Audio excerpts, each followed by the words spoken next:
پیارے دوستو، آپ جانتے ہیں کہ گوگی اپنے گھر سے اڑتی ہوئی اوپر آسمان کی جانب بڑھتی گئی تھی، حتیٰ کہ ہوا کے بعد وہ خلا میں داخل ہو چکی تھی۔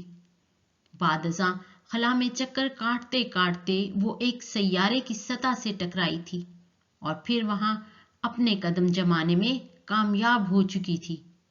اپنا چرخہ ایک طرف رکھ کر اس نے اپنے ارد گرد کا جائزہ لیا تو معلوم ہوا کہ وہاں کی زمین تو بالکل پتھریلی تھی اور وہاں کسی انسان یا دوسری زیرو کا کوئی نام و نشان نہ تھا۔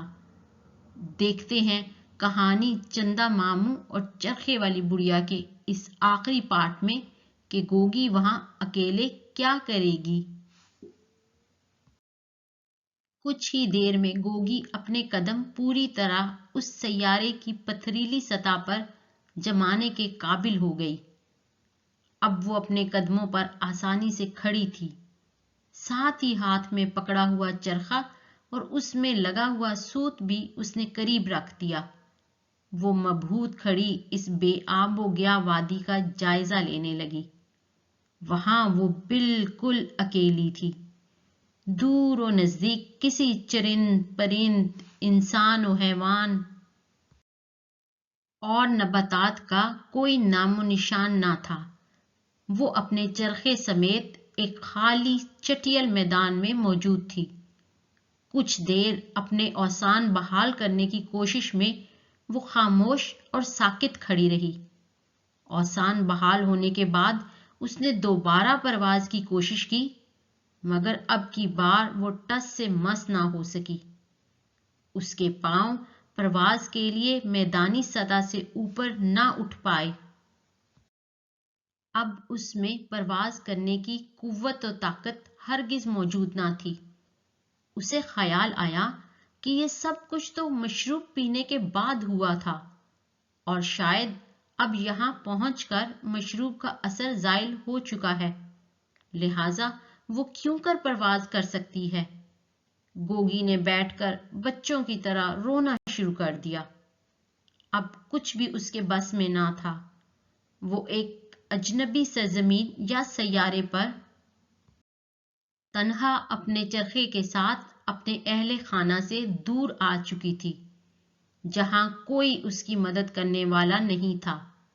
وہ میدان میں ادھر ادھر بھاگنے لگی تاکہ کوئی راستہ تلاش کر سکے، مگر بے سود۔ ہر طرف ویرانہ اور تنہائی تھی۔ آخر گوگی تھک ہار کر واپس اپنے چرخے کے قریب آ کر بیٹھ گئی۔ کافی دیر مایوس اور گمسم رہنے کے بعد اس نے ہاتھ بڑھایا اور چرخہ کاٹنا شروع کر دیا، کیونکہ اس کی تنہائی کا واحد سہارا یہی چرخہ تھا جو اس نے پرواز کے دوران پکڑ رکھا تھا اور اڑتے اڑتے اس کے ساتھ اس نئے سیارے پر آ گیا تھا۔ گوگی نہیں جانتی تھی کہ وہ جس اجنبی سیارے پر آ گئی تھی وہ در حقیقت چاند کی سطح تھی۔ اس کو چرخہ کاٹتے کاٹتے نہ جانے کتنے پہر گزر گئے، اس پر کسی قسم کی تھکن طاری نہ ہوئی، بلکہ اسے تو بھوک بھی محسوس نہیں ہوئی اور نہ سونے کا خیال آیا۔ اگر پریشانی تھی تو صرف اپنے گھر زمین پر واپس جانے کی تھی، مگر یہ اب کیسے ممکن تھا کہ وہ دوبارہ اڑ سکے؟ اس قوت کے حصول کے لیے تو جادوئی مشروب چاہیے تھا، جس کا چاند پر تو ملنا 100% ناممکن تھا۔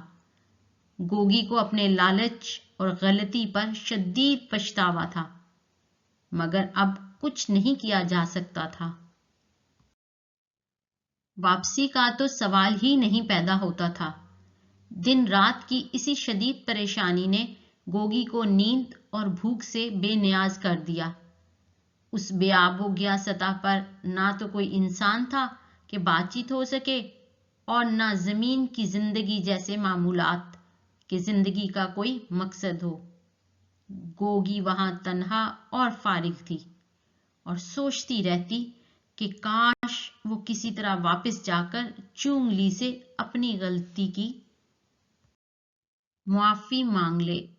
مسلسل فراغت نے اسے بور کر دیا تھا، لہذا وقت گزاری کے لیے گوگی چرخہ کاٹنے میں مصروف ہو گئی۔ اب یہی اس کا مشغلہ بھی تھا اور وقت گزارنے کا ایک ذریعہ بھی۔ اپنے شوہر، والدین اور بہن بھائیوں کی جدائی نے اسے اداس کر دیا تھا۔ اسی غم میں چاند پر پہنچ کر گوگی کو نہ تو نیند نے کبھی ستایا اور نہ ہی بھوک نے، بس وہ غمگین رہتی ہے اور مصروفیت کے لیے چرخہ چلاتی رہتی ہے۔ پیارے بچوں، کیا آپ جانتے ہیں کہ یہ گوگی کون ہے؟ تو جناب، گوگی وہی بڑھیا ہے جو چاند پر رہتی ہے اور چرخہ کاٹتی رہتی ہے، جو طویل العمری کا مشروب پینے کے لالچ میں ہوا اور خلا میں اڑتی ہوئی چاند تک جا پہنچی تھی۔ چونکہ گوگی نے طویل العمری کا مشروب پی رکھا ہے، اس لیے